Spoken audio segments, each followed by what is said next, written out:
ഒരു കാലത്ത് നിങ്ങളെ പോലെ ഒരു മോഹൻലാൽ ഫാനായിരുന്നു ഞാൻ. മോഹൻലാലിനെ ജീവന തുല്യം സ്നേഹിച്ചു. ആ മോഹൻലാൽ എന്നെ വേദനിപ്പിച്ചു. ഡ്രൈവിംഗ് ലൈസൻസിലെ സുധാകർ വിഞ്ഞാറമുണ്ട ക്യാരക്ടറും ഷാറുഖ് ഖാന്റെ സിനിമയെ ഫാനിലെ ഫാൻ കഥാപാത്രമാണ് ഞാൻ. ഇല്ല, ഏറ്റവും വലിയ കോമഡി എന്താണെന്ന് വെച്ച് കഴിഞ്ഞാല് ഏതോ ചൈനീസ് റെസ്റ്റോറന്റിലെ മറ്റേ ഇതുണ്ടാക്കുന്ന ഫ്രൈഡ് റൈസ് ഉണ്ടാക്കുന്ന ആളെ കാണിക്കേണ്ട അവസാനം പടം ആവറേജ് ആണ്.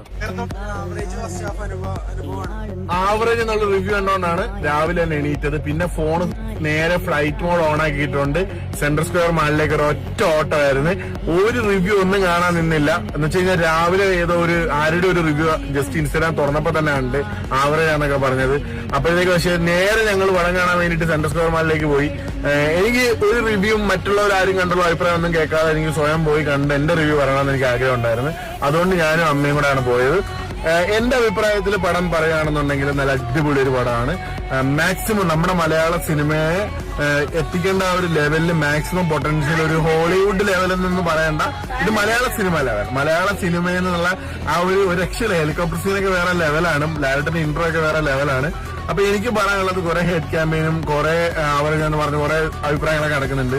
അതൊക്കെ നിങ്ങൾ കണ്ടോളൂ. പക്ഷെ നിങ്ങൾ നിങ്ങളുടെ പടം കണ്ടിട്ട് നിങ്ങളുടെ അഭിപ്രായം പറയണം. കാണാൻ പോകുന്ന ആ ഒരു ത്രില്ലില് നമ്മൾ പോയി പൊട്ടങ്ങേടിയിരിക്കണം. അല്ലാതെ ആരുടെയെങ്കിലും റിവ്യൂ കേട്ടോണ്ട് സിനിമ കാണാൻ പോയിരിക്കരുത്. ആ എമ്പുരാനാണ് നമ്മുടെ ഹൃദയത്തിൽ അല്ലെ സ്ക്രീനിൽ വരാൻ പോകുന്നത്. ആ ഒരു ലെവലിൽ പോയിരുന്ന് കാണുക. അപ്പോഴാണ് നമുക്ക് ആ പടത്തിന്റെ ആദ്യ അവസാനം മനസ്സിലാകുന്നത്. ക്ലീൻ മൈൻഡോടെ പോയി കാണാൻ നിങ്ങൾക്ക് ഇഷ്ടപ്പെടും. പടം വേറെ ട്രെയിനാണ് ഇന്ത്യൻ സിനിമയുടെ അംബാസഡർ എന്ന് പറഞ്ഞവർ ഏറ്റവും ട്രെൻഡ് ക്വാളിറ്റി പോലും. അഹങ്കാരം എന്ന് പറയുന്ന പൃഥ്വിരാജ് ആണെങ്കിൽ ഏവനാണ് അഹങ്കാരം ശകലം കാണിക്കും. ഇതേപോലുള്ള ഒരു മനുഷ്യനെ കൊണ്ടൊന്ന് മറ്റേ പരിപാടി ചെയ്യണം. 5 ഡയലോഗാണ് ആ മനുഷ്യനെ കൊണ്ട് പറയിപ്പിച്ചത്. 5 ഡയലോഗ്. ആര് ഇന്ത്യൻ മലയാള സിനിമയെ ഉദ്ധരിക്കാൻ വേണ്ടി നടക്കണം. മാത്രമല്ല 5 ഡയലോഗാണ് അദ്ദേഹത്തിനെ കൊണ്ട് പറയിപ്പിച്ചത്. 5 ഡയലോഗ്. മോഹൻലാലിന്റെ കട്ട ഫാനാണ്. മോഹൻലാലിന് വേണ്ടി മരിക്കാൻ വേണ്ടി റെഡിയായിരിക്കുന്ന ആളാണ്. അയാളെ കൊണ്ട് 5 ഡയലോഗ്. ആര്യവൻ മലയാള സിനിമയുടെ അംബാസഡർ ആവാൻ നടക്കണം. അവനാണ് 10 വയസ്സിക്ക് കൊള്ളിയല്ല, തീർത്തും മോശം. 100 കോടി കിട്ടി, അത്രേ ഉള്ളൂ സംഭവം. വില്ലനും കുഴപ്പമൊന്നുമില്ല, മോഹൻലാലും ഇല്ല, പൃഥ്വിരാജും ഇല്ല, ആരും ഇല്ല. കാരണം കടന്ന് കൊല്ലുക എന്ന് പറഞ്ഞാൽ എത്രയേ ഉള്ളൂ.